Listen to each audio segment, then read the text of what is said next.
In our lives, love has always been something totally different. He looks at the neighbour's house, peering, trying to penetrate the darkness of the winter night. Winnie, he thinks, Winnie in your stall, so I know that everything's all right, so I can lie down under the quilt for a little while longer. A retired, crippled farmer's day is long and dreary enough as it is. He realizes that he's looking at the kitchen window of the neighbour's house. All these years he has cast an occasional glance at his neighbour's window. Now something looks different. Or is it just the darkness that's confusing him? He blinks and counts to 20 to rest his eyes. Then he looks at the window again, and now he's sure that it's open. A window that has always been closed at night is open, and the mare hasn't whinnied at all. The mare hasn't whinnied because Löfgren hasn't taken his usual nightly walk to the stable when his prostate acts up and drives him out of his warm bed. I'm just imagining things, he says to himself. My eyes are cloudy. Everything is as it always is. After all, what could happen here, in the village of Lunarp, just north of Karda Lake, on the way to beautiful Kragaholm Lake, right in the heart of Skåne? Nothing ever happens here. Time stands still in this village, where life flows along like a creek without vigour or intent. The only people who live here are a few old farmers who have sold or leased out their land to someone else. We live here and wait for the inevitable. He looks at the kitchen window once more, and thinks that neither Maria nor Johannes Löfgren would fail to close it. With age comes a sense of dread. There are more and more locks, and no one forgets to close a window before nightfall. To grow old is to live in fear.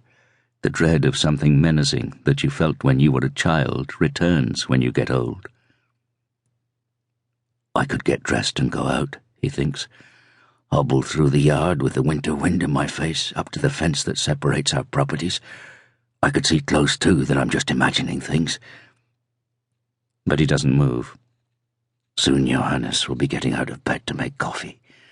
First he'll turn on the light in the bathroom, then the light in the kitchen. Everything will be the way it always is. He stands by the window and realizes that he's freezing. He thinks about Maria and Johannes. We've had a marriage with them too, he thinks, as neighbours and as farmers. We've helped each other, shared the hardships and the bad years, but we've shared the good times too.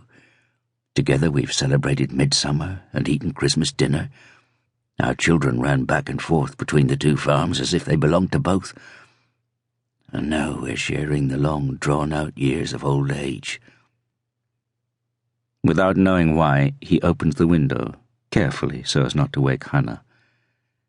He holds on tight to the latch so that the gusty winter wind won't tear it out of his hand.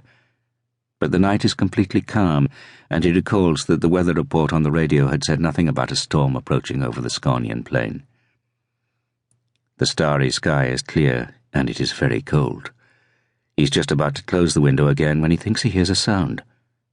He listens and turns with his left ear towards the open window, his good ear, not his right, that was damaged by all the time he spent cooped up in stuffy, rumbling tractors. A bird, he thinks. A night bird calling. Suddenly he is afraid. Out of nowhere, fear appears and seizes him. It sounds like somebody shouting, in despair, trying to be heard. A voice that knows it has to penetrate thick stone walls to catch the attention of the neighbours. I'm imagining things, he thinks. There's nobody shouting. Who would it be? He shuts the window so hard that it makes a flower pot jump, and Hannah wakes up. What are you doing? She says, and he can hear that she's annoyed.